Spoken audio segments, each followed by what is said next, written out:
que vamos a ir empezando en un minutín por eso, porque al final ha habido gente que ha llegado en punto y tiene que estar esperando.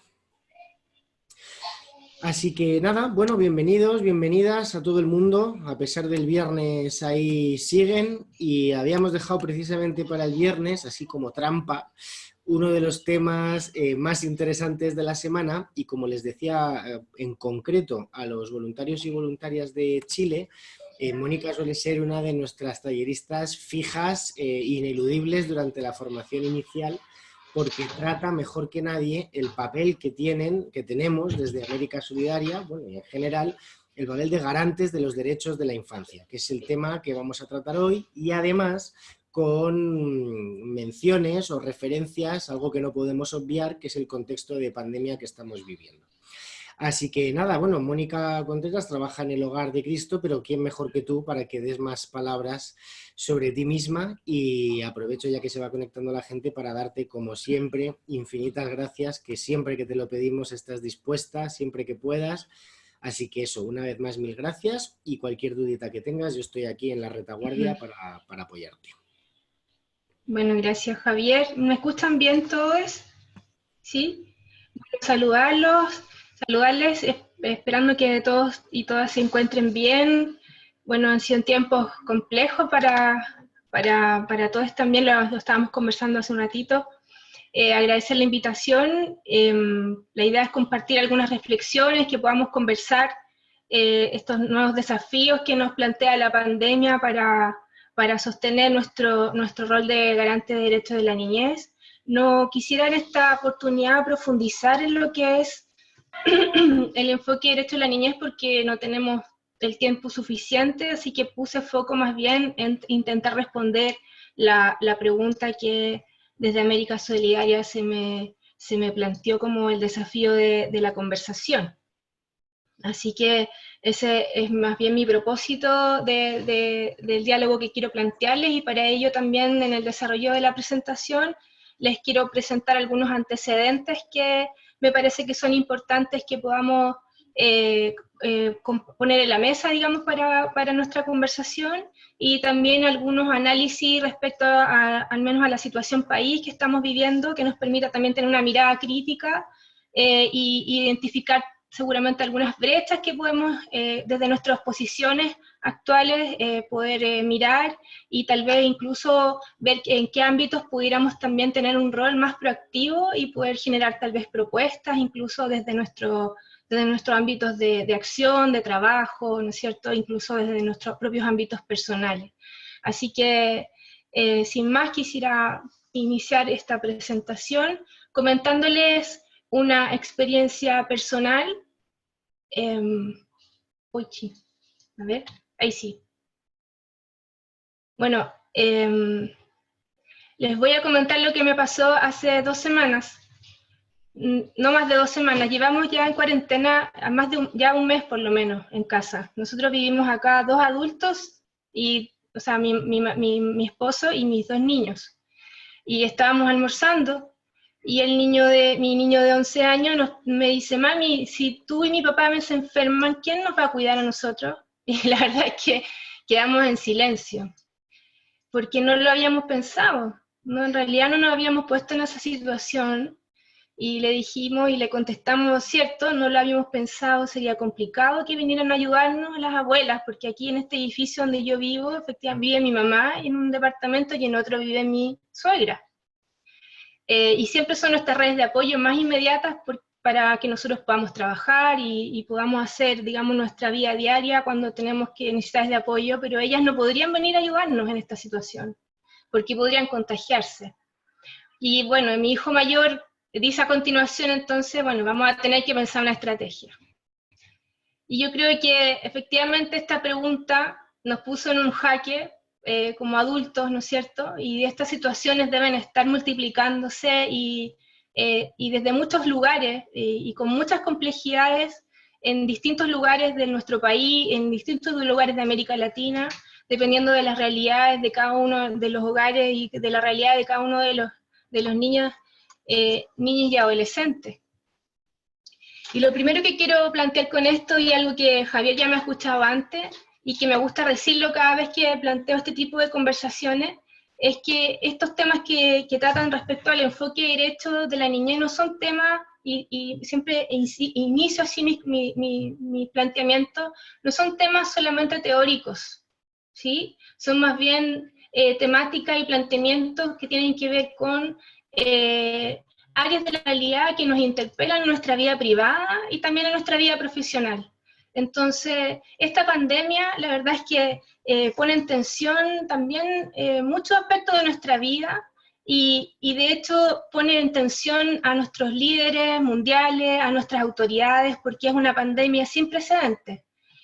Las autoridades y los grandes expertos mundiales en materia de salud no tienen la respuesta, porque no hemos estado en esta situación antes. Por tanto, efectivamente, el abordaje de esta pandemia desde la perspectiva de la pregunta que dio origen a esta reunión respecto al tema de los garantes es realmente una pregunta que se debe responder entre todos. Es una respuesta que hay que construir colectivamente, y eso es lo que de alguna manera quiero arribar a una respuesta al final de esta reunión. Ojalá que la podamos ir construyendo de manera conjunta.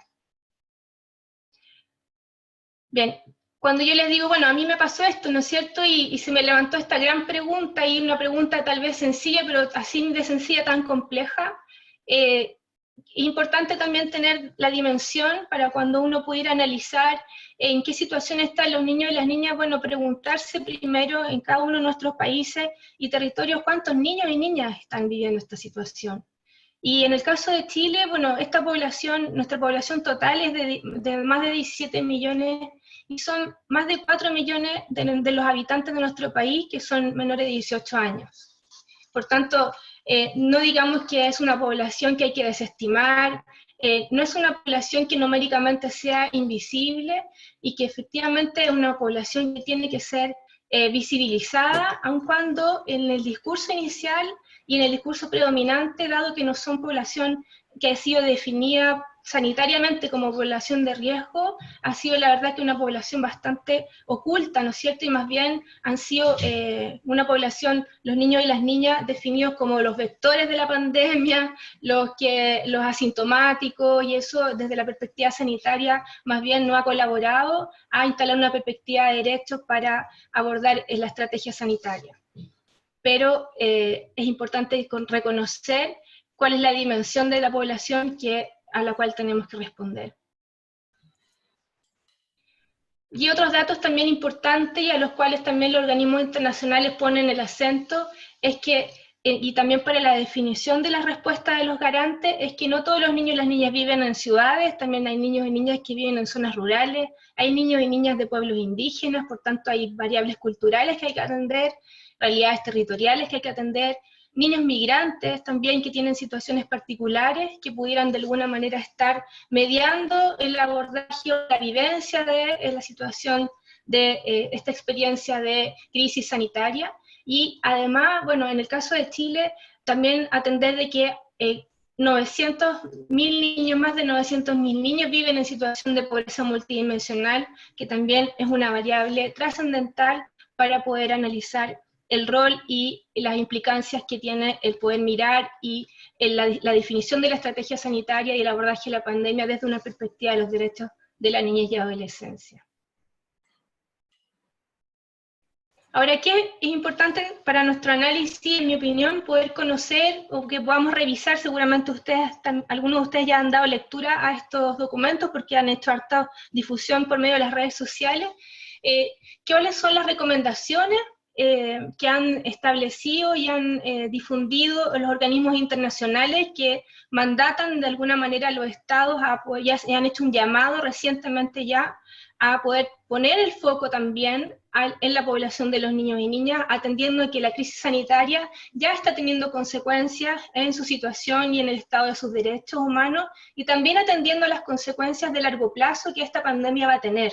O sea, ya sabemos que esta pandemia va a tener consecuencias de tipo respecto a generar una crisis social, ¿no es cierto? Y en el caso de nuestro país también hay que reconocer, y así lo podemos ir cada uno de ustedes, que vienen de otros países, también es importante analizar en qué punto histórico de sus propios países partió esta pandemia. En el caso de nuestro país, esta pandemia se da en medio de una crisis también social importante. Veníamos de un gran estallido social, además que ya tenía ciertas consecuencias en términos económicos, ¿no es cierto?, en términos de cómo estaba el escenario político, institucional a nivel nacional, que no es menor, en el fondo, para poder hacer un análisis de cómo, en el fondo, como decimos nosotros los chilenos, nos pilló esta pandemia, para poder enfrentarlo desde la perspectiva de los garantes de los derechos de la niñez. Ese análisis también me parece que es pertinente ir haciéndolo por cada uno de los países de América Latina. ¿Cuál fue el punto el escenario, ¿no es cierto?, en que esta pandemia llegó a tocar la puerta y a invadir los espacios locales. Me gustaría entonces que pudiéramos revisar rápidamente cuáles son las recomendaciones de los organismos internacionales, porque a la luz de esto también podemos ir analizando en qué estatus está el rol de los garantes de derechos de los niños y las niñas de nuestros países. En primer lugar, bueno, relevar que la Comisión Interamericana de Derechos Humanos, que si bien no es un organismo especializado en materia de niñez, sí estableció una resolución que publicó recientemente el 10 de abril, y que dentro de una serie de recomendaciones hace un llamado a los estados a reconocer grupos en situación de especial vulnerabilidad.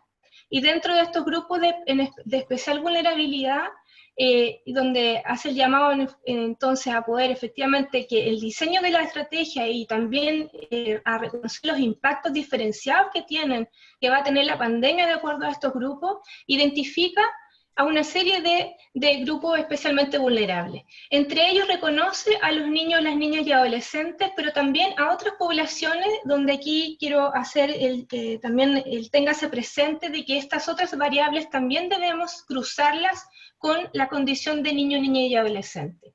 Como por ejemplo, las personas que dice de cualquier edad, por tanto incluye también a niños, niñas y adolescentes que tienen afecciones médicas preexistentes, pueblos indígenas, por tanto están ahí también los niños, niñas y adolescentes indígenas, personas en situación de movilidad humana, personas LGTBI, personas afrodescendientes, personas con discapacidad y personas en situación de calle.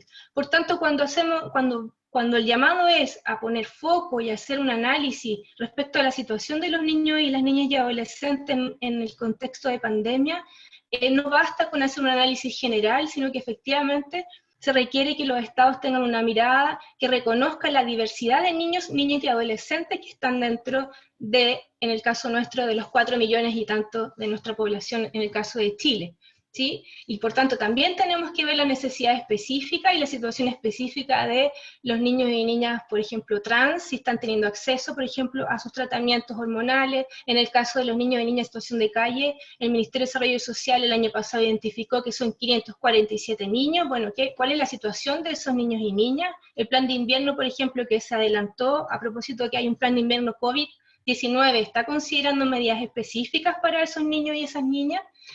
Son preguntas que debiéramos ir generando a la política pública. Por su parte, y ya entrando al organismo internacional que es especializado en materia de derechos de la niñez, el Comité de Derechos del Niño generó un documento de recomendaciones y estándares el 8 de abril, 2 días antes de la comisión, donde establece al menos 10 y 11 recomendaciones y estándares para los estados. Esto, les pido la excusa, es un poquito más largo, solamente pongo los encabezados. Este documento lo puedo hacer llegar, si es que no lo tienen disponible, lo puedo hacer llegar. Esta traducción la pude rescatar de la página web de ASHNU, que es la Asociación Chilena Pro Naciones Unidas. Ahí está disponible en español, se las puedo hacer llegar. Pero me parece importante que podamos hacer una rápida revisión de estas recomendaciones. En primer lugar, el comité establece que, al igual que lo hizo la Comisión Interamericana, que debemos considerar los impactos sanitarios, sociales, educativos, económicos y recreativos de la pandemia de los derechos del niño. Y aquí, en el fondo, lo que hace es recoger lo que establece la Convención sobre los Derechos del Niño, que en el fondo establece un conjunto de derechos que refieren a las distintas dimensiones de la vida de los niños y las niñas, por eso también los aspectos, la dimensión de los derechos a la recreación, al ocio, son también igualmente relevantes, tal cual es el derecho a la educación, el derecho al desarrollo, a una vida digna, al buen trato. Entonces acá también ellos reconocen esa integralidad. Y por otro lado también plantean como una segunda recomendación explorar soluciones alternativas y creativas para que los niños disfruten de sus derechos de descanso, ocio, recreación y actividades culturales y artísticas, y que dichas soluciones deben incluir actividades supervisadas al aire libre, al menos una vez al día. Y aquí ya hace un pronunciamiento interesante respecto a algo que ha sido ampliamente debatido incluso en redes sociales a nivel internacional. Uno ha visto algunos videos por ahí dando vueltas, incluso recuerdo, Javier, un video de un español, que no sé si lo viste, que hablaba de sus propios hijos, ¿no es cierto?, hacía un llamado a las autoridades, que fue como viralizado, y efectivamente aquí hay un pronunciamiento claro, y todavía justo recién hace un ratito veía por Twitter otra persona que hacía la pregunta si los niños podían salir de sus casas. Nosotros hoy en día tenemos la autorización en Chile de que los niños que tienen espectro del autismo, tienen, ¿cómo se dice?, síndrome del espectro autista, tienen una autorización para salir. No obstante, el comité está planteando aquí una recomendación que amplía la autorización, y está recomendando que esa autorización se amplíe a todos los niños y las niñas, sin distinción. Es interesante acá entonces cómo va, en el fondo, ya esto puede tensionar a la autoridad sanitaria, una recomendación como esta, si organizaciones de la sociedad civil, por ejemplo, del área de infancia, pudieran levantar esto como una bandera, entre comillas, ¿no es cierto?, y pudieran entonces ir tensionando a la autoridad pública para tomar otro tipo de medidas en la estrategia sanitaria, a la luz de poner, ¿no es cierto?, los intereses de los niños y las niñas al centro.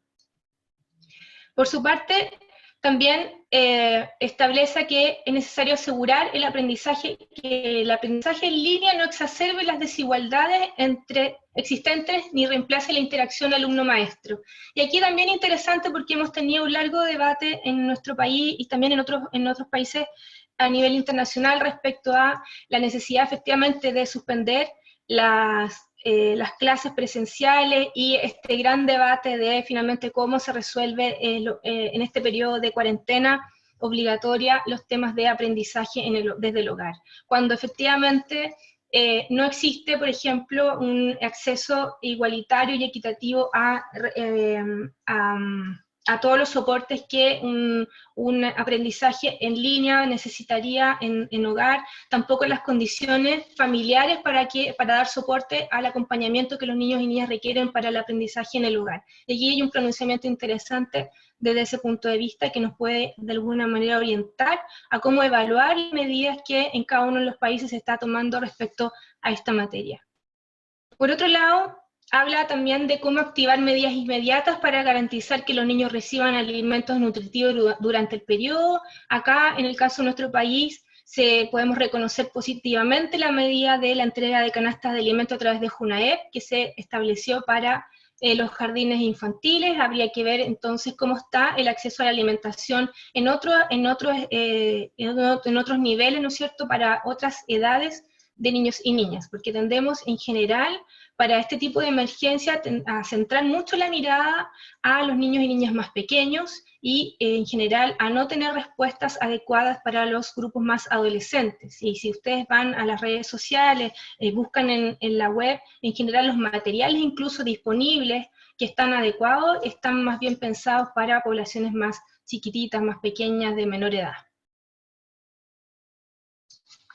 Otra de las recomendaciones es mantener la provisión de servicios básicos para niños, incluyendo atención médica, agua, saneamiento y registros de nacimiento. Y acá, bueno, también interesante acá cómo esta recomendación puede poner en tensión situaciones a la base que tenemos preexistentes a la crisis COVID, como es, por ejemplo, en el caso de nuestro país, la crisis que tenemos de agua. ¿Sí? Efectivamente, el tema de la recomendación del lavado de manos pone también en evidencia el que hay muchas familias y niños y niñas y adolescentes en nuestro país que no pueden implementar ese tipo de medidas precisamente porque antes de la crisis de sanitaria ya no tenían acceso al agua, y esto es un tema país que venimos arrastrando, y finalmente lo que hace la crisis sanitaria es poner en evidencia, ¿no es cierto?, de manera mucho más cruda cuáles son las brechas en el acceso a derechos fundamentales de los niños y niñas y adolescentes, como por ejemplo el acceso a un elemento básico como es el agua. Otro punto importante que también se ha discutido mucho en este tiempo es poder definir servicios básicos de protección infantil como esenciales y asegurar de que sigan funcionando y disponibles, incluidas las visitas a domicilio cuando sea necesario, y proporcionar servicios profesionales de salud mental para niños que viven en confinamiento. Y acá también ha habido una serie de polémicas a nivel nacional a propósito de los servicios que prestan, por ejemplo, los programas asociados a Chile Crece Contigo, ¿no es cierto? A los programas que estaban vinculados que se entregaban en los colegios, que son parte de la red de Chile Crece Contigo, se han visto interrumpidos precisamente por las cuarentenas obligatorias, que también impactan en la operación regular de los programas, lo que es comprensible, y que han requerido entonces poder ser revisadas sus metodologías para poder asegurar la continuidad en el acompañamiento y superación. Y acá, bueno, efectivamente levanta grandes desafíos en el ámbito de la intervención social y de lo que hacen también los programas de organizaciones de la sociedad civil, sin duda, ¿no? Cómo se implementa la política pública y cómo también podemos llegar a generar soluciones flexibles que permitan adecuarse a esta nueva realidad, en tanto las medidas sanitarias van impidiendo, ¿no es cierto?, un funcionamiento como el que veníamos desarrollando, la forma en que ejecutamos y implementamos las políticas públicas y los programas sociales. Aquí grandes desafíos también para organizaciones como América Solidaria y los proyectos de voluntariado, por cierto. Y uno de los temas que levanta acá, en este sentido, que levanta el comité, es que precisamente en sectores vulnerables y donde el confinamiento se hace en contextos de alta vulnerabilidad, de hacinamiento, donde las condiciones físicas, materiales y familiares no son las más propicias, ¿no es cierto?, para una medida como esta, pueden efectivamente exponer a los niños a mayores riesgos de vulneración de derechos humanos fundamentales, a exposición a situaciones de violencia física y psicológica, y efectivamente eso ya lo estamos viendo. De hecho ustedes han visto también cómo se han denunciado ya el aumento de denuncias telefónicas en razón de violencia intrafamiliar, que efectivamente es a propósito de la cuarentena. Y aquí también tenemos mucho por hacer desde la perspectiva de nuestro rol de ganantes. Y otra de las medidas es proteger a los niños cuyas vulnerabilidades se incrementan aún más por las circunstancias excepcionales causadas por la pandemia, y acá lo que hace el comité es precisamente hacer referencia a las poblaciones específicas que yo había mencionado anteriormente en la resolución de la Comisión Interamericana, por eso no me voy a detener en ello. Por otra parte, y aquí interesante, habla de liberar a los niños de todas las formas de detención o encierro siempre que sea posible, y proporcionar a los niños que no pueden ser liberados los medios para mantener un contacto regular con su familia. Y cuando yo leí esta medida, esta recomendación, pensé inmediatamente en ese movimiento que hubo cuando se instaló la medida de la cuarentena y se expandió obviamente los niveles de contagio COVID en nuestro país, que se hizo un llamado para liberar a los jóvenes que estaban internados en los CREAT del Sename a propósito de que fueron detenidos en el marco del estallido social. ¿Sí? Si uno pensara y evaluara esa campaña de liberación, esa solicitud de liberación en el marco de esta medida, uno podría pensar que iba en la línea correcta y que efectivamente se podría solicitar y se podría insistir a la luz de esta recomendación que hicieran cumplieran el arresto domiciliario, como era la sugerencia o la recomendación, o en el fondo la solicitud y la demanda de la organización que lo está promoviendo. Por otra parte, también plantea el comité prevenir el arresto o la detención de niños por violar las directrices y directivas del Estado relacionadas con COVID. La verdad es que personalmente no tengo antecedentes de que tengamos en nuestro país registro de este tipo de medidas, pero también puede tener que ver con que nuestra implementación de la estrategia sanitaria y de las medidas que vienen a penalizar, ¿no es cierto?, conductas de riesgo, recién se están de una manera incorporando, implementando, y no tengo registro de esta información. Si alguno de ustedes tiene algún antecedente al respecto, sería interesante que lo podamos compartir en este espacio, y se los agradecería personalmente. Por otra parte, y aquí también un tema muy sensible, difundir información precisa sobre COVID-19 y cómo prevenir la infección en idiomas y formatos que sean amigables y accesibles para todos los niños, incluidos los niños con discapacidad, los niños migrantes y los niños con acceso limitado a Internet. Este tema también es fundamental y me gustaría después tratarlo con un poquito más en detalle más adelante. Y por otra parte, brindar oportunidades para que las opiniones de los niños sean escuchadas y tomadas en cuenta en los procesos de toma de decisiones sobre la pandemia. Los niños deben comprender lo que está sucediendo y sentir que participan en las decisiones que se toman en respuesta a la pandemia. La verdad es que estos dos temas son centrales, los voy a volver a tratar más adelante, porque efectivamente cuando desde una perspectiva de los derechos de la niñez, el reconocer a los niños y niñas como sujetos de derechos se expresa, se materializa en la medida en que los niños y niñas tengan acceso a información y puedan participar de manera incidente en la realidad y en el contexto país. Por tanto, estas recomendaciones van en la línea de esa perspectiva y del enfoque de derechos de la niñez en ese sentido. No sé si hay preguntas hasta el momento, Javier. Hasta el momento, nada. Vamos a avanzar a otro punto.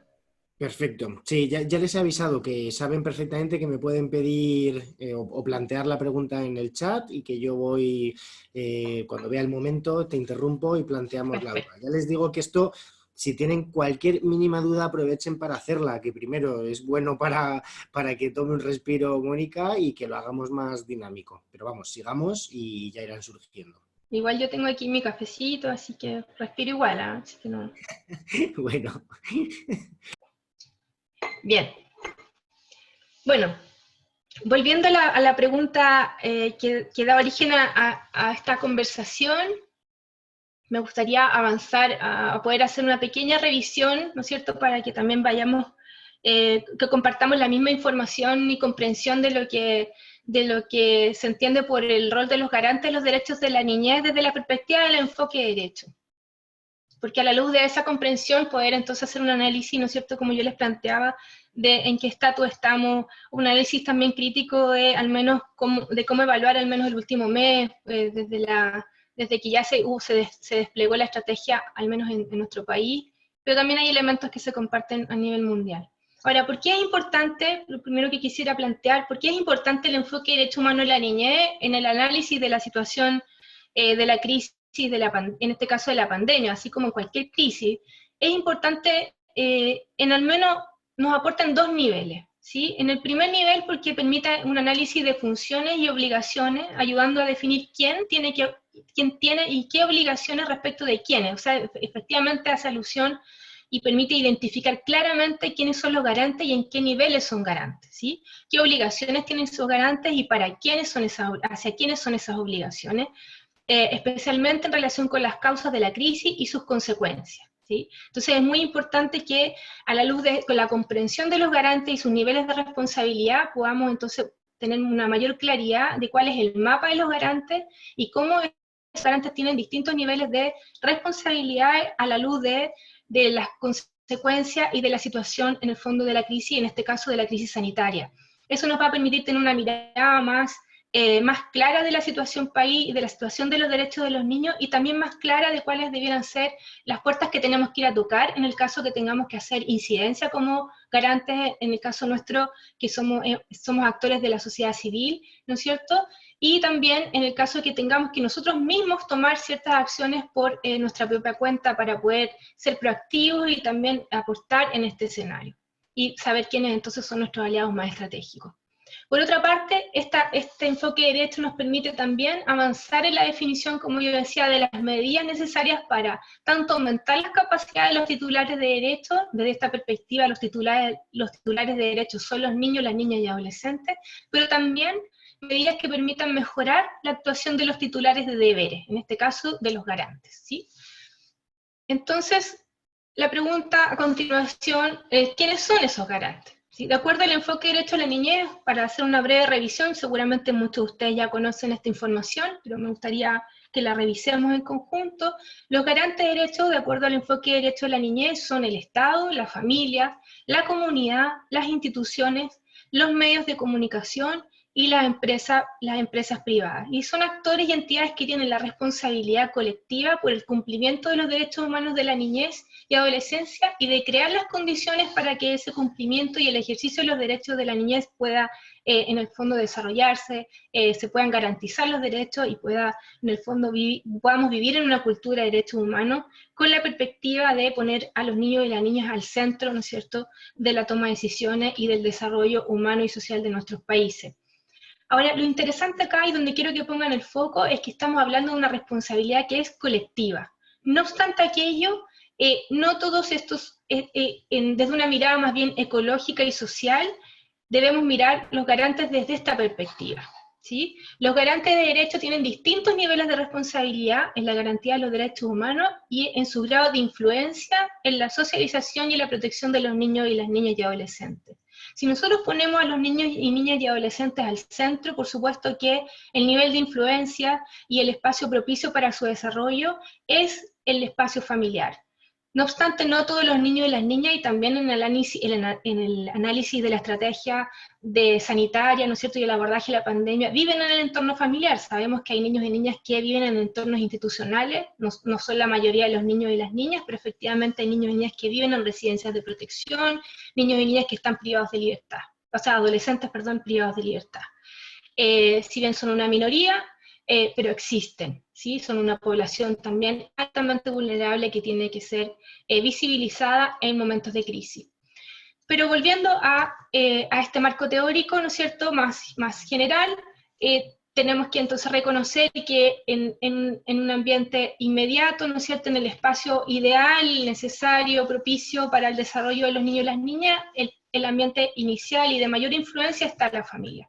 Luego viene la comunidad como espacio siguiente de protección y por supuesto después vienen las instituciones, las organizaciones de la sociedad civil que están muy relacionadas con la comunidad y luego están todas las instituciones, los gobiernos locales, las instituciones públicas y privadas, la empresa privada, los medios de comunicación que también de alguna manera están influyendo, ¿no es cierto?, en generar o no espacios de protección y garantía para los derechos humanos de la niñez y adolescencia.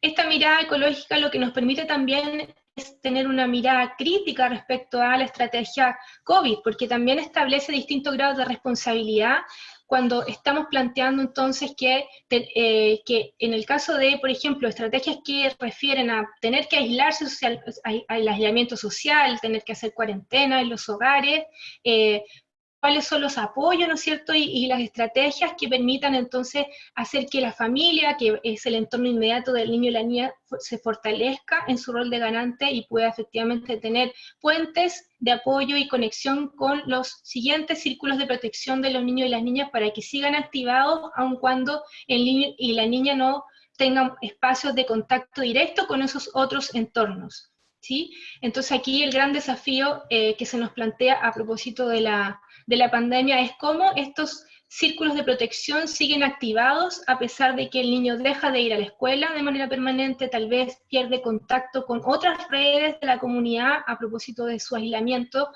pierde contacto con redes institucionales o disminuye ese contacto con redes institucionales a propósito del aislamiento, y eso es lo que debiéramos atender de manera preventiva, sobre todo preventiva, y con una estrategia de una mirada más bien de trabajo colectivo. Y eso es lo que quiero plantear a continuación. Ahora, respecto a los niveles de responsabilidad, sí ir precisando algunos temas y aquí empezar ya con un análisis más crítico. El garante principal, y eso no hay que perderlo de vista desde la perspectiva de los derechos de la niñez, es el Estado. Él tiene la responsabilidad legal y ética de todas las dependencias políticas y administrativas para hacer cumplir y crear y generar las condiciones para el ejercicio pleno de derechos de todos los ciudadanos, incluyendo a todas las personas menores de 18 años. Por tanto, tiene la obligación de defender, promover y proteger los derechos y en esta tarea de impulsar los cambios tanto estructurales, legislativos, culturales, que sean necesarios para eso, y en el caso que estamos viviendo actualmente, tomar las medidas que sean necesarias para que la estrategia de abordaje de la pandemia no genere, ¿no es cierto?, consecuencias que permitan la regresividad en el ejercicio de los derechos de los niños y niñas y adolescentes. Ahora, dicho esto, ¿no es cierto?, ¿qué reflexiones sobre la situación país debiéramos de alguna manera estar poniendo en el debate público? ¿Están los garantes de derecho cumpliendo sus obligaciones? ¿Las estrategias sanitarias consideran el interés superior de los niños y las niñas y adolescentes?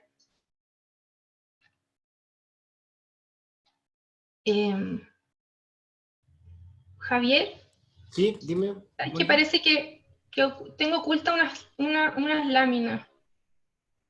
Mira, puedes probar ir a la presentación donde estás. ¿Es en PowerPoint? ¿Sí? Y no te muestra la supuesta lámina oculta porque con botón derecho le das a mostrar y en principio aparece en la presentación. O sea, te vas al modo edición, le das a la diapositiva con el botón derecho mostrar y vuelves a ponerlo en modo presentación y debería aparecer. No, estoy bien. Falsa alarma. Sí, estoy bien, perdón. Falsa alarma. Sí. Ahí sí, ¿se ve de nuevo? Se ve de nuevo. Sí, ya, perdón. Nada. Que hice un cambio en el orden ayer y ahora ya caché como... No me había acordado de eso. En fin, bien. Entonces, dicho lo del Estado como principal garante, que es un tema muy importante a propósito de la pandemia, porque efectivamente el liderazgo principal en el abordaje de este tema y de la protección de los derechos del niño recae claramente en las decisiones que pueden establecer las autoridades, en este caso, ¿no es cierto?, el gobierno en particular, la autoridad sanitaria en especial. Me gustaría hacer algunos análisis respecto a en qué estatus está, por ejemplo, el Estado y nuestro Estado en particular, en nuestras autoridades de gobierno y qué dificultades y qué cosas tenemos que empezar a mirar a la luz de lo que acabo de señalar y plantear y de la perspectiva de los derechos de la niñez. Hice un ejercicio de mirar algunos titulares de ayer, ¿sí? De los últimos 2 días, para ver algunos temas respecto a los temas de niños, niñas y adolescentes, y levantar algunos nudos críticos que me parece que se van presentando y que son importantes que lo vayamos analizando. Un tema que ha estado en boga ha sido precisamente la discusión y el cuestionamiento a las definiciones del Ministerio de Educación, ¿sí? Y a las medidas que se han tomado respecto a si se dictaban vacaciones, si se anuncia o no el regreso a vacaciones, lo que ha generado bastante incertidumbre, y no solo, inclusive y recientemente se generó nueva polémica a propósito del regreso progresivo a clase, y que tiene que ver con un protocolo de regreso a clase que también ha mostrado que existe cierta descoordinación entre el sector de salud con el sector de educación, de acuerdo a estas mismas declaraciones que el titular señala, los nudos y dilemas del regreso progresivo a clase en plena pandemia. El tema se complicó más esta semana con la salida del libreto que protagonizó el ministro de Salud, Jaime Mañalich, cuando el domingo 12 de abril, en una entrevista en televisión, dijo que junto al Mineduc estaban preparando un protocolo de apertura de colegios. Desde el Ministerio de Educación confesaron que no tenían planificado que se anunciara la medida esta semana, que es una iniciativa del MinSal.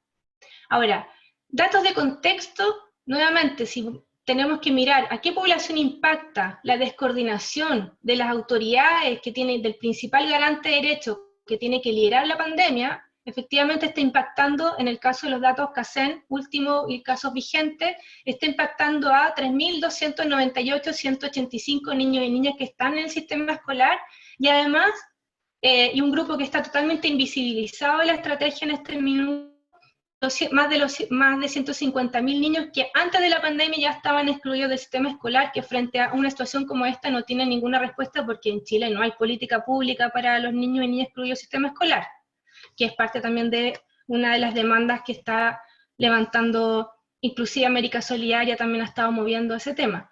Entonces también aquí uno podría cuestionar o podría empezar a mirar críticamente cómo, desde la perspectiva, ¿no es cierto?, de los niños y las niñas, no desde la perspectiva sanitaria, ¿no es cierto?, desde la perspectiva de los niños y las niñas, cómo se está de alguna manera abordando y poniendo en el centro los intereses y derechos humanos de los niños y las niñas.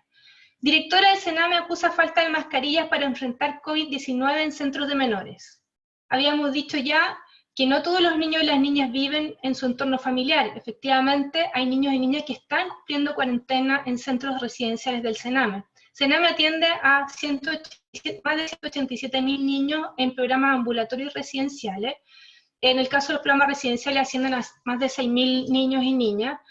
Y por otro lado, también un dato que no es menor, es que podrían ser potenciales usuarios, ¿no es cierto?, de servicios como este, es que el 71% de los niños y las niñas y adolescentes declaran haber sido víctimas de algún tipo de violencia por parte de madre y padre, ¿sí?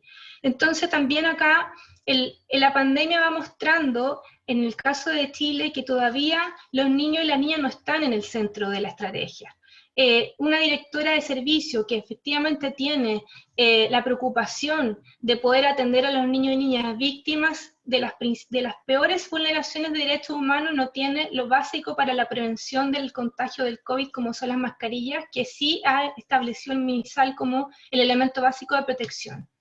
Esto denota, y no quiero que se entienda como una crítica personal al gobierno, sino que lo que quiero plantear acá es que denota que la estrategia sanitaria no está considerando efectivamente y priorizando a ese grupo dentro de la estrategia, como un grupo especialmente vulnerable, tal cual lo ha mandatado o indicado y recomendado a los organismos internacionales. No lo ha considerado todavía, ¿sí? Esto efectivamente lo que nosotros estamos llamados a hacer es hacer incidencia y hacer un llamado a las autoridades para que eso ocurra, porque lo que tiene que tender a suceder es que estas entidades como Estado como principal garante estén coordinadas, que los grupos especialmente vulnerables y más vulnerables como son los niños y niñas, por ejemplo, víctimas de violencia, los niños que están en programas residenciales del Servicio Nacional de Menores, sean prioritarios en la distribución y en la atención, estén efectivamente priorizados. En este caso, es inentendible que un servicio público no esté dentro de la red de distribución de Senabast, que es el servicio que debiera, dentro de la red pública, el encargado de hacer la distribución a través de los servicios de salud. Entonces, efectivamente, esto va dando cuenta, y son evidencias, de que la estrategia sanitaria no está alineada o en la perspectiva de poder resguardar el interés superior de los niños y las niñas. Por otra parte, también recordar que el garante de derechos que es el Estado no solamente se agota o se limita a los niveles más bien centrales, ¿no es cierto?, a los niveles ministeriales. También el Estado baja a los niveles locales.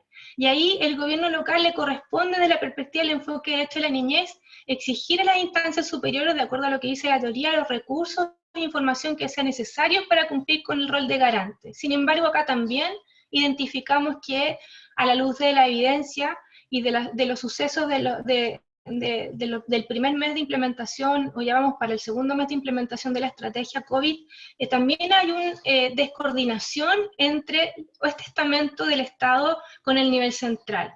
Hay un grupo de alcaldes que ayer sacó esta declaración que plantea que quiere efectivamente cumplir un rol de garante, pero al parecer no logra establecer canales de coordinación con el nivel central y específicamente con la autoridad sanitaria que lidera la estrategia de abordaje de la pandemia para poder cumplir el rol de garante.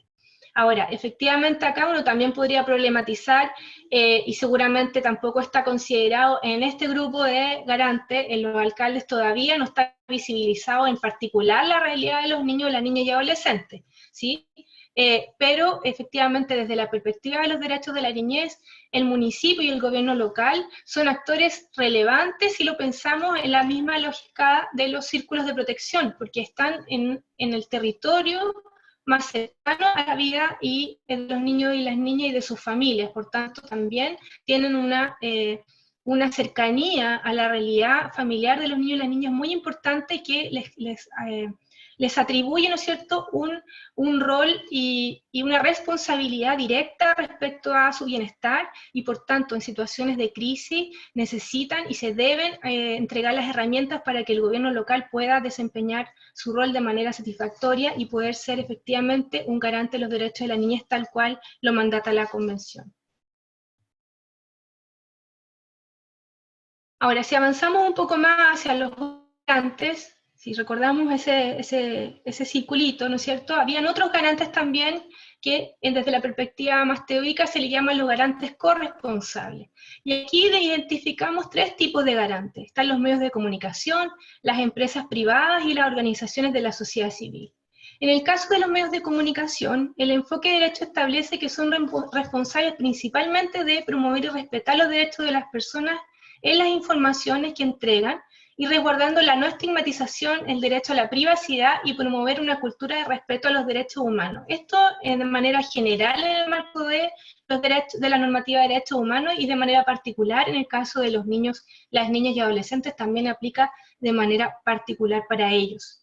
Por su parte, en el caso de la empresa privada, el rol de garante, en el caso de los niños y las niñas y adolescentes, un rol de garante corresponsable que se expresa fundamentalmente en la generación de condiciones dignas para el desarrollo laboral y personal del mundo adulto. Y esto es interesante ver cómo acá el enfoque de derecho no hace obviamente una recomendación específica a los niños y las niñas, por cierto, porque no deben trabajar, o no son niños trabajadores, ¿no es cierto?, sino que más bien lo hace en el fondo desde la perspectiva del mundo adulto, y sobre todo de los adultos que tienen responsabilidad de cuidado, ¿sí? Y cómo esta empresa privada que tiene a su haber trabajadores que tienen responsabilidad del cuidado, tiene que tener en sus políticas de recursos humanos, en su política de desarrollo laboral y personal, la mirada también de ese trabajador y trabajadora como un adulto responsable del cuidado y un garante de los derechos de las niñas y los niños también.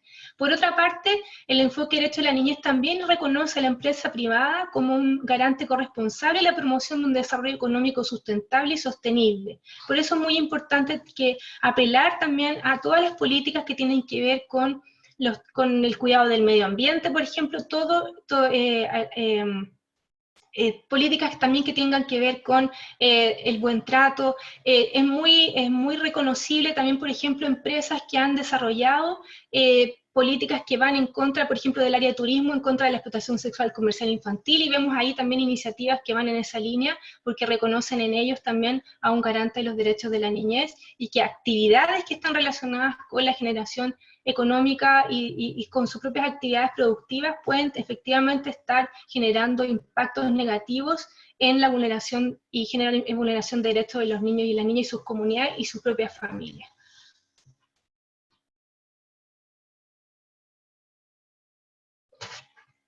Y por otro lado, están las organizaciones de la sociedad civil. Su responsabilidad, un poquito distinta, ¿no es cierto?, a los otros garantes, pero también hay aquí una corresponsabilidad, y su responsabilidad es más bien del ámbito de la política entendida como advocacy. Tiene una responsabilidad cultural en el desarrollo de las políticas públicas orientadas a respetar, defender, promover y proteger los derechos humanos de la niñez, adolescencia, su familia y comunidades. Y por cierto que en contextos de crisis las organizaciones de la sociedad civil cumplen un rol fundamental que vamos a ver, sobre lo cual me gustaría conversar con ustedes más adelante. En este sentido, también, al igual que en el caso del Estado, quise hacer un ejercicio de ver algunos hitos, hitos respecto al desempeño de estos garantes, algunos ejemplos. En el caso de la empresa privada, dos posiciones radicalmente distintas, ¿no es cierto? Por una parte, un gerente general de la Cámara de Comercio que señala no podemos matar toda la actividad económica por salvar vidas, y ha generado una polémica ahí, y uno podría también hacer un análisis de la perspectiva de los derechos de la niña respecto a esa declaración. No voy a dar una opinión al respecto personal, lo quisiera dejar al debate posterior. Y por otro lado, también a propósito del contexto, por ejemplo, de la campaña de Teletón, que generó también grandes discusiones, desafíos, si se hacía o no se hacía, desde un enfoque de derecho a la niñez. Era interesante cómo analizar esa decisión de realizar de todos modos la campaña, y cómo también ahí otro sector de la empresa privada hace, de acuerdo a este titular que se queda también de medios de comunicación, una histórica donación, puso un titular a la Teletón aportando $5.000 millones a esta fundación. Por otra parte, en el caso de propiamente los medios de comunicación, una buena noticia, una reciente buena noticia, que fue el lanzamiento de TV Educa Chile, que se lanza este inédito canal infantil para entretener y educar a los niños durante esta cuarentena. Ahora, a un análisis crítico al respecto, a la luz de la implementación que uno podría hacer en un mes más, ¿no es cierto?, cuando ya esté implementándose podría hacer, si efectivamente es una información que se plantea accesible, si hay, por ejemplo, salió una crítica recientemente de que no tiene lenguaje de señas, habría que evaluar si eso ya fue resuelto, si la parrilla que se propone está pensada para las diversidades de niños y niñas que ya hemos revisado, en el caso de grupos etarios también, si hay diversidad al respecto, si en ese tipo de cosas uno podría también, a la luz de lo que ya vimos, si hay información, por ejemplo, sobre la pandemia que está disponible, que es accesible, a propósito de los estándares que revisamos, uno podría también hacer un análisis específico de esta propuesta televisiva. Y por otra parte, sociedad civil, bueno, hay una serie de campañas que están impulsándose en alianza, dicho sea de paso también con empresa privada, y ahí, bueno, yo estoy compartiendo una de Fundación Hogar de Cristo Donde Trabajo, de Techo para Chile, Servicio Jesuita Migrante, Fondo Esperanza, que se llama Chile Comparte, que está orientada a buscar donaciones para ir en ayuda de familias vulnerables, y también ahí se ha priorizado familias con niños pequeños, por ejemplo, están dentro de las prioridades, y no solamente adultos mayores que viven solos, que era población de riesgo COVID, y ahí también hay una mirada que ha ido reconociendo también a los niños y las niñas como población especialmente vulnerable. Aquí, de alguna manera, ahí la idea es la invitación que les hago entonces es a ir conectando, ¿no es cierto?, esto que les planteaba al inicio, de ir conectando estos marcos teóricos, estas grandes declaraciones del Comité de Derechos del Niño a nuestra propia realidad local. Ese es un poco el ejercicio y la invitación. Y por otra parte, el enfoque derecho a la niñez también nos plantea como un garante fundamental y trascendental e insustituible a la familia, ¿no es cierto? Y nos plantea que es el núcleo fundamental para el desarrollo de los niños y las niñas, y desde la perspectiva más bien teórica, la definición es que es un garante de tipo interrelacional. Y lo define como un responsable de la provisión a sus miembros de un ambiente cuyas normas de convivencia y tipos de relaciones promueven la integración sociocultural, aportando a los niños, niñas y adolescentes de pautas y modelos que les permitan fortalecer su aprendizaje social en base al respeto y el amor.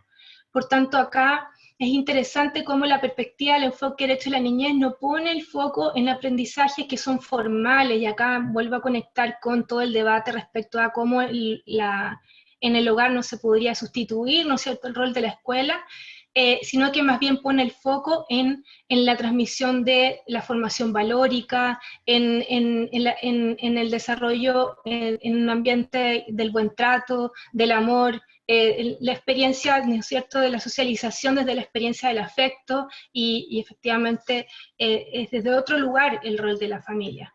Y la protección y también subsistencia, pero para eso requiere el soporte de las otras de la institucionalidad del Estado.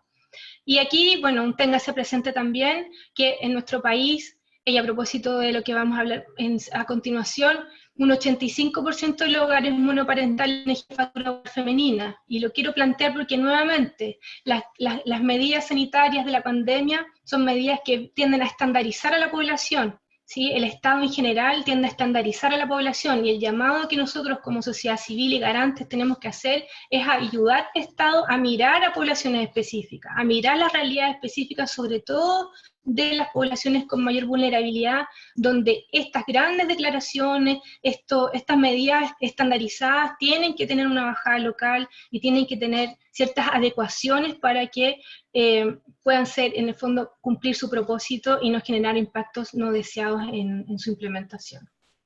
Y para eso, bueno, ¿sí? Perdóname, mira, tú decides si prefieres ya esperar un poquito al turno de preguntas, pero sí que Andrea y Arlene, aparte que compartían esa situación preocupante sanitaria actual que ha visibilizado bastante las vulneraciones de las que son víctimas niños y niñas, preguntaba un poco, teniendo en cuenta entonces el contexto de pandemia, ¿cómo se puede promover, cómo se pueden promover espacios de participación para niños, niñas y adolescentes? Como la pregunta es más general, a lo mejor prefieres contestarla ahora o dejarla para cuando acabes. Yo la dejaría para el final, sí, porque Perfecto, es bastante transversal a todo lo que vamos a hablar. Yo creo que es bueno que lo compartamos entre todos. muy bien. Sí. Em, bien, ahora, dicho esto, volvamos al mandato, a la campaña, a la estrategia sanitaria y a la estrategia de abordaje de la pandemia. Nos han dicho, y esto también yo sé que se ha debatido y por eso lo traigo también a esta conversación, la gran norma, la gran recomendación ha sido quédate en casa, ¿cierto? Esa ha sido la gran recomendación a nivel mundial y esto se ha problematizado desde distintos puntos de vista, no, sin obviamente criticar la medida, porque entendemos que desde la perspectiva sanitaria es la medida que se recomienda y que tenemos que en el fondo acatar, pero eso no significa que a propósito de la implementación no tengamos que levantar ciertas alertas, tener ciertas consideraciones. Y eso es lo que de alguna manera me gustaría poner en consideración, también de alguna manera refiriéndome a cosas que andan dando vueltas por ahí en redes sociales, en discusiones, ¿no es cierto?, que se han tenido en otros espacios. Esta definición, quédate en casa, efectivamente, bueno, de alguna manera tensiona ciertas realidades familiares, ciertas realidades locales. Una de ellas es que efectivamente esta cuarentena, ¿no es cierto?, ha develado los graves problemas de violencia intrafamiliar, sobre todo que nos caracteriza lamentablemente como país, y las desigualdades que como país tenemos. La desigualdad ha quedado pero ya de manera cruda en evidencia a propósito de esta pandemia, ya había quedado en evidencia a propósito del estallido social y esto se ha profundizado con la estrategia sanitaria y de la pandemia y la situación del COVID. Es así como ya sabemos, y lo había comentado anteriormente, se sabe cómo ha aumentado, ¿no es cierto?, las denuncias de violencia intrafamiliar, hay una mayor difusión y eso ya es una reacción de los garantes en ese sentido de fonos de ayuda, aquí estoy poniendo un titular de Carabineros, ¿no es cierto?, que llama a utilizar el Fono Familia, pero también hay otras organizaciones de la sociedad civil incluso, que están también difundiendo por redes sociales esa información respecto a plataformas de ayuda, de acompañamiento y denuncia. No obstante, también hay que tener claro de que no todas las poblaciones tienen acceso fluido al mundo virtual. Entonces también ahí hay brechas que tenemos que atender y donde otros garantes como la sociedad civil podemos levantar alertas, hacer puentes para poder hacer llegar esa información de manera más directa, atendiendo a esas brechas existentes que en el corto plazo no se van a poder resolver. Por otro lado, también obviamente los problemas de hacinamiento que ya se han ido denunciando, ¿no es cierto?, que hacen inviable o hacen muy compleja la implementación de esta medida. Y lo que ya sabemos y ya se nos ha anunciado y ya estamos advirtiendo también en los territorios es la crisis social que esta pandemia trae consigo, que ya lo estamos palpando, ya se están haciendo anuncios al respecto y ya por supuesto que se está, ¿cómo se llama? A nivel internacional ya se ha reconocido, ¿no es cierto?, que se vienen tiempos muy complejos donde los temas de la pobreza van a poder, vuelven a estar en el centro de la agenda, se vuelven a poner en la agenda, lamentablemente, y aquí una reflexión que tal vez es interesante de que hay que problematizarla, hay que darle vuelta, es cómo vamos a lidiar con tener que, como organizaciones de la sociedad civil, tener que tal vez seguir haciendo campañas para buscar fondos para subsistencia, para cajas de mercadería como hacíamos en los años 90, en los años 80, tal vez volver a instalar comedores, pero estamos en otra época. estamos en la época donde ya nadie podría poner en cuestión que estamos orientando nuestro trabajo a ciudadanos, a sujetos de derechos humanos que tenemos que trabajar por empoderar a las comunidades. O sea, no podemos volver a los tiempos de los años 80 donde nuestras organizaciones eran cuestionadas por su asistencialismo. Estamos en otra etapa de la acción social. Y eso nos interpela y nos desafía, creo yo, en esta nueva fase en que nos sitúa esta pandemia. Y como hablábamos antes de que empezáramos, efectivamente hay nuevos aprendizajes y seguramente estos tiempos de reflexión, de aislamiento, tendrán que ayudar para que podamos reflexionar cómo después las organizaciones de la sociedad civil, el Estado, redefine la forma en que implementa las políticas públicas y reconoce al ciudadano y a las comunidades, sus saberes, sus conocimientos, en las estrategias para la superación de la pobreza. Ya no son meramente transferencias condicionadas, ya no podrán ser solamente los bonos la solución, sino que efectivamente reformas estructurales y sobre todo tenemos que empezar a trabajar con ciudadanos a la par. Y eso es un gran desafío. Y en ese trabajo también en el reconocimiento de los niños y niñas como actores sociales, actores políticos también. Así que desde ahí también se nos vienen tiempos muy difíciles, pero muy desafiantes también desde la acción social. Ahora, dicho esto, me gustaría también señalar algunas medidas en particular que también pueden tener grandes impactos en la vida de los niños, las niñas y adolescentes, y que son medidas sanitarias que no necesariamente creo que han estado en el debate y en el foco de la conversación, más allá de los temas de educación, más allá de la alimentación. Uno de ellos es la residencia sanitaria. ¿Sí? Aquí yo quiero levantar estas alertas también para contribuir al diálogo que tengamos posteriormente. Uno es la residencia sanitaria, son estos dispositivos, ustedes me imagino lo han visto por la prensa, como espacio riesgo, ¿no es cierto?, que se está adecuando a los hoteles, porque la recomendación de los expertos a nivel internacional es que la persona contagiada tiene que salir de su hogar para recuperarse en otro lugar. Esa es la recomendación. Ahora, en población general, aplicar esta recomendación suena sensato, ¿no es cierto?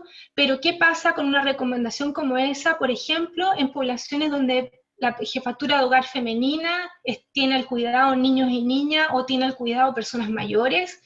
¿Cómo esa persona podría trasladarse a otro lugar a una residencia sanitaria? Es al parecer una medida inviable. Si a eso le agregamos la situación de hacinamiento en sectores vulnerables, entonces, si yo no me pudiera trasladar a una residencia sanitaria y tengo que hacer la cuarentena en mi propio lugar, en mi propio hogar, y ese hogar se caracteriza por hacinamiento, entonces lo que ya están advirtiendo los expertos es que va a haber grandes focos de contagio en sectores de alta vulnerabilidad. Por tanto, esto tiene que ser advertido, tenemos que trabajar preventivamente, y aquí también hay temas que tienen que ser diseñados, ¿no es cierto?, medidas que tienen que considerar en sus protocolos la situación de hogares con niños, niñas y adolescentes, y no necesariamente los protocolos están planteando esta perspectiva de manera, al menos de manera explícita. Por otro lado, el protocolo de fallecimiento. MinSal ya ha decantado el protocolo de fallecimiento, y este protocolo de fallecimiento también tensiona o nos pone el desafío de cómo poder hablar de la muerte, ¿sí? Temáticas que no son regulares o frecuentes de conversación con los niños, niñas y adolescentes. Y no solo hablar de la muerte, en caso de que efectivamente nos toque la muerte de un familiar cercano a los niños o de una persona significativa de los niños, niñas y adolescentes, sino que además el protocolo de fallecimiento, ustedes saben, limita la posibilidad de la despedida, que es algo culturalmente muy arraigado a nuestra cultura, y por tanto también acá eso puede tener Eso tiene que ser abordado desde la perspectiva de la salud mental, inclusive a largo plazo. Esto tiene que ser trabajado con los niños y las niñas de manera preventiva, de manera adecuada. En el caso de que ocurra y de que una familia efectivamente tenga que enfrentarse a esta situación, yo me pregunto, los casos ya confirmados de fallecimiento, ¿cómo se estará abordando con las familias? ¿Cómo se está abordando esos fallecimientos con los niños, niñas y adolescentes de esas familias? No tenemos información al respecto, al menos yo no la tengo, ¿sí? Así que si alguno de ustedes la tiene, también le agradecería la pudiera compartir el día de hoy. Y también, como les digo, el desafío que nos pone la pandemia de hablar de la muerte, que son temáticas que no necesariamente hablamos de manera espontánea y natural, ¿no es cierto?, con los niños y las niñas, y ahí seguramente también desde la sociedad civil podemos hacer una contribución con las poblaciones más vulnerables. Y finalmente, el protocolo de prevención de contagio y el protocolo, bueno, más bien se llamaba protocolo de apertura escolar, ya no me acuerdo, pero que está en la nota de prensa que puse anteriormente.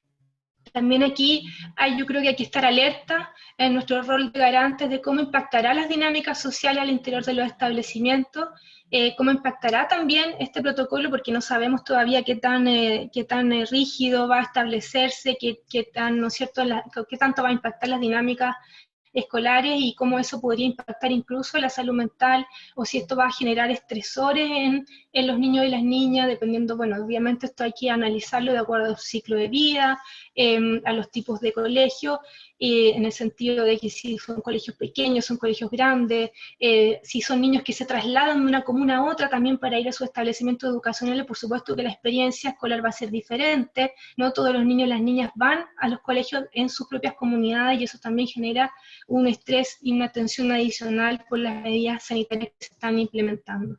Por tanto, también ahí nos establece ciertos desafíos. Javier, ¿hay algunas preguntas? Sí, hay reflexiones, preguntas, si quieres... Dale, le damos ya, porque con esto ya vamos a ir cerrando. Sí, que tampoco tenemos mucho tiempo más, pero bueno, uno era lo que te decía antes de Andrea y Démosle hablar, nomás. y podías mencionar ligeramente como espacios para promover la participación de niños, niñas y adolescentes. Miguel desde Bolivia nos contaba que efectivamente en el Alto, en La Paz, se han empezado como a reabrir esos comedores de los que hablabas tú de los años 80, y sí. Lisette muy amablemente nos contaba, sobre todo para la gente que se va a quedar aquí en Chile, que respecto al Sename, el diario de la Tercera, realizó una entrevista en donde se rescatan testimonios de diferentes niños, niñas bastante interesantes. Y además se publicó un libro como de manera amigable para niños, niñas y adolescentes que se llama el COVID Book, y amablemente ha puesto el link ahí para quien quiera consultarlo. Entonces te diría casi más que lo de promover espacios de participación infantil. Sí. Bueno, hay ya algunas iniciativas. Bueno, primero habría que ver que en realidad los niveles de qué niveles de participación estamos hablando, porque efectivamente ustedes saben que el enfoque de derechos de la niñez nos plantea grandes desafíos en materia de participación que van más allá de iniciativas que ya se están implementando, como que son más iniciativas orientadas a poder generar canales de expresión, que también es recomendable, y de hecho lo tengo dentro de las recomendaciones al cierre, de expresión de sentimiento, de expresión de la vivencia de la pandemia. Eso ya hay varias iniciativas de escritura de cuentos, hay algunas cosas ahí como en desarrollo, pero efectivamente promover la asociatividad en estos tiempos yo creo que es un gran desafío precisamente por el tema del aislamiento social. Ahora yo creo que suspendiéndose las cuarentenas obligatorias y pudiendo de alguna manera la vuelta a clases podría promover y favorecer, generar ahí algunas especies de estrategias de contacto que pudieran establecer mecanismos de coordinación. Y lo otro, no olvidar que estas generaciones son virtuales, lo que pasa es que hay muchos sectores que no tienen acceso. Entonces yo creo que ahí lo que hay que generar una estrategia combinada. Nosotros tenemos que hacer una estrategia combinada en el sentido de que tenemos que promover el acceso a plataforma, al acceso a poder efectivamente entrar estoy hablando así como estando en periodos de crisis todavía sanitaria fuerte, ¿no es cierto?, donde efectivamente el aislamiento social tiene que permanecer, poder promover efectivamente tener acceso a redes sociales, o sea, a plataformas virtuales que permitan tal vez generar estrategias de vinculación más virtual con los niños y las niñas para promover la asociatividad, el acompañamiento, obviamente, en eso la sociedad civil es experta en poder generar acompañamiento, y de alguna manera promover y trabajar con ellos algunas soluciones que pudieran ellos mismos estar promoviendo soluciones para las situaciones en las que se encuentran. Ahora, yo siempre propongo de que las soluciones son locales, ¿sí? No hay recetas para esto. Eso tiene que diseñarse con los niños, porque las situaciones que están viviendo en la expresión de la pandemia a nivel local es muy distinta. Sabemos incluso que el tratamiento de la pandemia es regional. La situación que están viviendo, lo sabemos, en Temuco, por ejemplo, es muy distinta a la situación que están viviendo en otras regiones donde la pandemia todavía no es tan expandida, incluso a nivel comunal, y así lo identifican los expertos. Por eso es que las cuarentenas son diferenciadas, y dependiendo obviamente de esa situación, es que las estrategias de participaciones van a ir cambiando. Y yo creo que siempre los ámbitos escolares ayudan mucho a la conexión, pero como yo decía, hay más de 150.000 niños y niñas que no están en los ámbitos escolares, y ahí en la aproximación a ellos yo creo que es el gran aporte, y cómo llegamos a ellos es la gran contribución que pueden hacer organizaciones de la sociedad civil que están en los territorios y que pueden de alguna manera mapear cuál es la situación de los niños y las niñas primero, antes de promover la participación, cuál es la situación de los niños y niñas de ese territorio, para luego entonces generar redes de conexión y trabajo. No sé si hay alguna pregunta. Sí. ¿Hay alguna cosita más? Porque además, eso, hoy tenemos que ser como súper puntuales en la finalización del conversatorio. Te daban las gracias por la respuesta, a Arlene y a Andrea, por la contestación en el chat. Y Avanzo bueno, entonces al cierre. ¿el qué? Perdóname, Mónica. Avanzo al cierre, te digo. Sí. Ya, perfecto. Bueno, solo a modo de síntesis, volvemos a la pregunta que dio origen a esta reunión y cómo ser garante en tiempos de pandemia.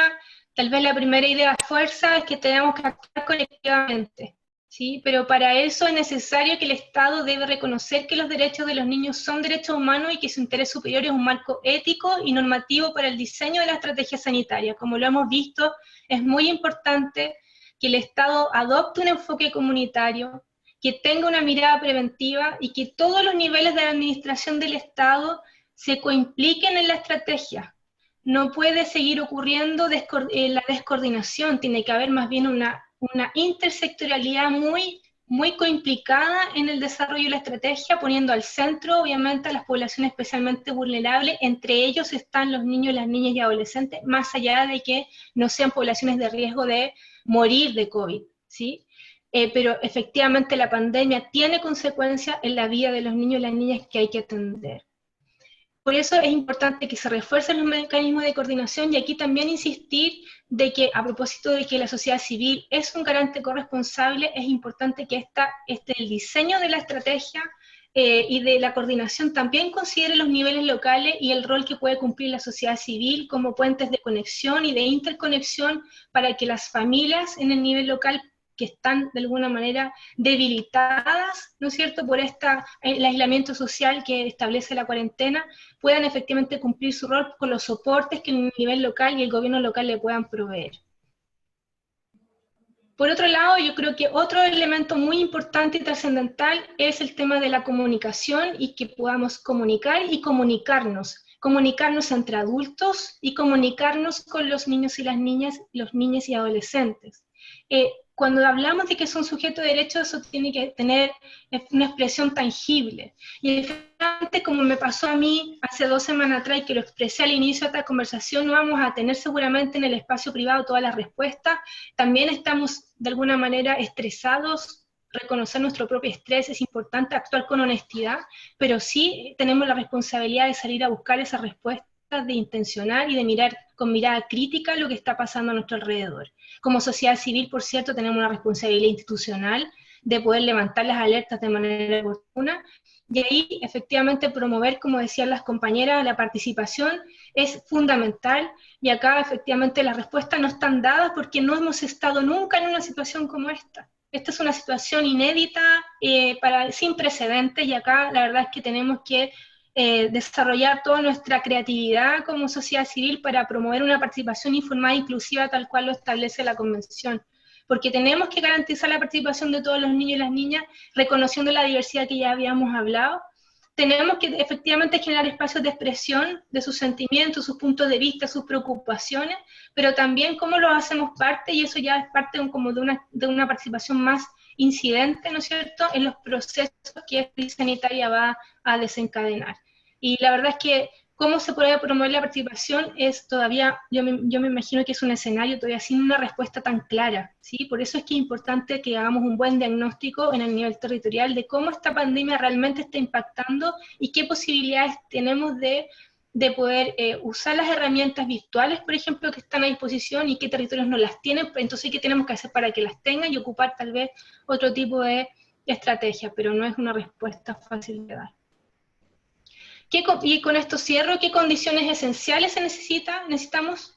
Niños y niñas adolescentes en su diversidad reconocidos efectivamente por la autoridad como población especialmente vulnerable en el plan COVID del gobierno o de los gobiernos, ¿sí? Se debe contar con información transparente y accesible para todos los actores, y no solamente de los datos. No bastan los datos de fallecimiento, no bastan los datos de cuáles son las comunas en cuarentena. También necesitamos conocer cuáles son los fundamentos de la medida, porque con esa información nosotros como adultos podemos traducir esa información a los niños, niñas y adolescentes de acuerdo a su edad y madurez. Por otro lado, porque son los fundamentos de la medida y podemos administrar o manejar la incertidumbre que genera la situación de crisis. Y también la incertidumbre que le genera a los propios adultos, ¿no es cierto?, de los espacios familiares. Por otro lado, la estrategia COVID debe tener un despliegue territorial, ya lo dije, con sello colaborativo y comunitario con foco familiar, y entendiendo el foco familiar como una familia en el sentido amplio, ¿no es cierto?, todas las redes de apoyo y todos los saberes puestos a disposición de buscar respuestas. Y finalmente, la familia debe contar con redes de apoyo, recursos, soluciones y medidas cercanas y pertinentes a sus realidades locales, que fortalezcan su rol, pero sin exigirle que asuma las obligaciones de otros garantes. Y esto obviamente interpela precisamente o pone en tensión o nos permite reflexionar si las medidas que se están tomando en el ámbito educativo van en la línea correcta o no, respecto a un ámbito tan fundamental para los niños y las niñas como es esa área de sus vidas. Así que, bueno, eso era lo que quería exponerles y poner a su disposición para la reflexión. Muchas gracias. Muchas gracias, Mónica. Bueno, había dos aportaciones que es casi más para apoyar tu punto. Uno era el de Dani, que efectivamente decía que el problema es que las instituciones y el Estado no reconocen los derechos fundamentales de niños, niñas y adolescentes. Por desgracia lo vemos todos los días. Y Aleja dice una cosa súper interesante, que dice que aunque no sean la población con más riesgo de muerte, sí que son, o sea, sí pueden ser los transmisores del virus para sus parientes, adultos y adultos mayores. Y hace la reflexión, dices, imagínense el impacto y la carga de culpa que eso pudiera llegar a sentir si sucede. Exactamente. Y si ellos saben que han sido los que contagiaron, ¿no? Y comunicacionalmente eso se ha manejado muy mal. Precisamente en ese sentido. Lo de cómo indicarle a los niños su falta de culpabilidad en este sentido, ¿o cómo? No, yo comparto con ella que incluso comunicacionalmente, al definir a los niños y las niñas como los vectores, los transmisores, ha generado una carga incluso social de responsabilidad en los niños y las niñas y adolescentes muy fuerte. Y por tanto, efectivamente ha sido comunicacionalmente muy mal visto y no lo ha puesto como el foco, lo ha puesto como un foco de riesgo, pero de riesgo para otros. Y le resta en el fondo su situación de grupo vulnerable también. Les resta esa posición, esto comunicacionalmente hablando. Pues mira, si te parece, Mónica, como son los últimos 3 minutos que nos quedan, le dejo la palabra a Kate para que eso, no muy largo, porfa, Catherine, para plantear la pregunta y todo. Y con esto terminamos. Hola, gracias Javi. Gracias Hola. Mónica. Me ha gustado mucho el tema. De hecho, todo esto sobre las instancias internacionales creo que son un buen apoyo ahorita. Yo quería saber si América Solidaria tiene como alguna línea estratégica de incidencia con organismos internacionales sobre la situación de los niños y las niñas en los países en los que realiza intervención. Porque al menos en El Salvador, de donde yo vengo, ya estamos escuchando historias muy difíciles de, por ejemplo, que los militares están haciendo que la gente salga sola a comprar lo que necesita para comer, y las mamás solteras tienen que dejar a sus niños solos en la casa. Entonces ya en las noticias están saliendo esas historias y a mí me ha generado como mucho impacto eso, me preocupa demasiado, y que no permiten que la red comunitaria de apoyo que había, que entre mamás se cuidaban a los niños, no pueda funcionar. Entonces también es como el Estado está ejerciendo un rol también de desestructurar el tejido social, de romper en las relaciones que anteriormente estaban de solidaridad. Entonces quisiera saber si América Solidaria va a dar una posición sobre eso, o si realmente vamos a actuar desde otros enfoques. Ustedes me dicen. Gracias. Bueno, Mónica ahí en realidad es íntima amiga, casi hermana de América Solidaria, lo que pasa es que ella está en otra organización. De todos modos, posiblemente ella sepa más que yo, pero sí te cuento que nosotros obviamente tenemos un departamento de comunicaciones muy potente y dependiente de ese departamento, el mini área, llamémoslo, de incidencia. Entonces, sé que ahora mismo se están desarrollando distintas iniciativas precisamente para hablar de esto. Entonces, lo que sí que te recomiendo, que me parece un tema muy interesante, mándame por fin un mail, Catherine, que luego se lo devolveré a todo el mundo, para que yo pregunte mejor desde el área de incidencia y que se expliquen bien todas las medidas precisas sobre la pregunta que estás planteando. Claro, yo desde el Ok, sí. voluntariado confieso con toda mi humildad que conozco mucho menos, pero me parece un tema interesantísimo y además bueno que lo sepan ustedes. Sí, sí, Así sí. que sí, perfecto. Ok, Oye, pues excelente, nada, gracias. Mónica, ha sido, nada, Kate, ha sido un gustazo como siempre, 1.000.000 de gracias. Yo creo No, que gracias a usted. esta patita nunca la pudimos ver con la formación inicial rara que tuvimos y igual, gracias porque sé que es un esfuerzo hacerlo online cuando tú prefieres 100 veces más hacerlo en presencial, pero eso, te lo agradezco un montón en nombre de toda la audiencia y la aprovecho para desear muy buen fin de semana y a descansar a todo el mundo, incluida tú. Ya, pues muchas gracias a ustedes y que ojalá su familia y ustedes sigan sanos y sobreviviendo a esta pandemia y también, bueno, sí, que pueda continuar esta reflexión después con más calma también y puedan seguir creando y busquemos también esa respuesta que quedó pendiente, el tema de la participación. Yo creo que ahí hay un gran desafío respecto a la participación infantil en este contexto. Así que muchas gracias. Muchísimas gracias. Bueno, buen día a todo el mundo, Nos buen vemos. fin de... Chao. Adiós. Gracias. Muchas gracias, Mónica. Chao, Javier. Gracias.